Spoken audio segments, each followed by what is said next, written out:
Hebu check video hapo juu. Sasa unachokiona hapo, hiyo ni failure ya homework ambayo imetokea wakati wa kufanya zegi. Hii imesababishwa na poor workmanship, kwa sababu hichi sio kipimo cha uimara zegi hata kidogo, kwa sababu ile zegi limeshuka wakati hata bado halija attain minimum strength, bado hata halijakauka kwa lugha rahisi. Kwa hiyo unaweza kuona hiyo ni poor workmanship ambayo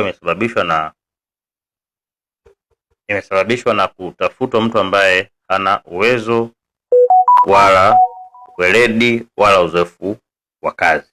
Kwa hiyo kitu cha kujifunza hapa ni nini? Wewe ambaye una mpango wa kujenga ghorofa ama upo katikati ya ujenzi wa ghorofa, kila hatua ambayo inatakiwa ifanyike kuelekea kumwaga slabu ni hatua ya muhimu sana, kwa sababu ukiskip kidogo au kaipunguzia umuhimu, madhara yake ndo kama ambayo unaweza kuyaona hapo.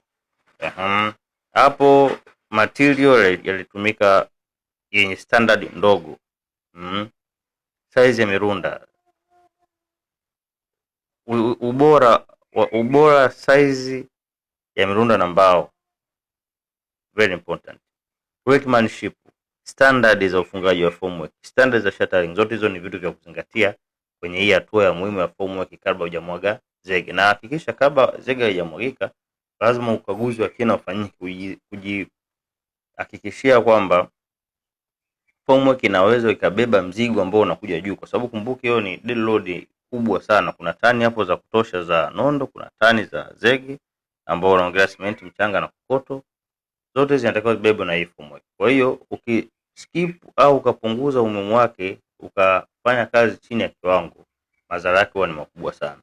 Na madhara yake sio hasara tu ya vifaa ambavyo vinakuwa viwezi kutumika tena, kama kokoto, mchanga na simenti, maana tuseme ukweli hapa na maana ishageuka kifusi, lakini madhara ya majeruhi pamoja na wakati mwingine vifo vinaweza vikatokea sasa. Kwa hiyo kila mtu apply part yake. Wewe client, hakikisha part yako vifaa, kama wewe una supply vifaa, ukiambiwa bana tunataka vifaa vya idadi hii vya specification hii, kwa maana vya ubora huu, hakikisha unafuata kama ulivyoambiwa, kwa sababu kuna vitu ni vya kunegotiate, lakini kuna vitu ambavyo ni non negotiable. Kwa sababu wakati mwingine inatokea client anapewa list ya vifaa, bana tutahitaji mirunda 500. Client anamwambia bana, mimi sina hela mirunda 500, mimi nataka mirunda 250. Balance itoshe. Una balance vipi wakati standard unajua kabisa inakwambia bana center labda sentimita 60, inakulazimisha upeleke center 1.2 meter.